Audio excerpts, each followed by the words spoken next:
நாகர்கோவில் அருகே வீட்டிலிருந்து 137 பவுன் நகைகள் மாயம். கன்னியாகுமரி மாவட்டம் நாகர்கோவில் வடசேரி பகுதியைச் சேர்ந்தவர் ஜெயசாந்தினி.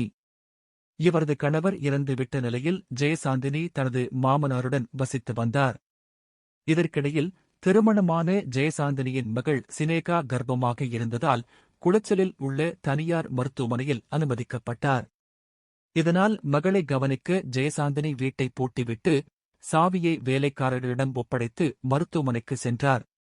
பின்னர் கடந்த 15ஆம் தேதி மகளின் பெயரில் நிலம் வாங்க பணம் தேவைப்பட்டதால் வீட்டில் இருந்த நகைகளை விற்று பணம் திரட்ட ஜெயசாந்தினி வீட்டின் பீரோவை திறந்து பார்த்துள்ளார். அப்போது பீரோவில் இருந்த 137 பவுன் நகைகள் மாயமாகி இருந்ததைக் கண்டு திடுக்கிட்டார். பின்னர் அவர் இதுகுறித்து வடசேரி போலீஸ் நிலையத்தில் புகார் அளித்தார்.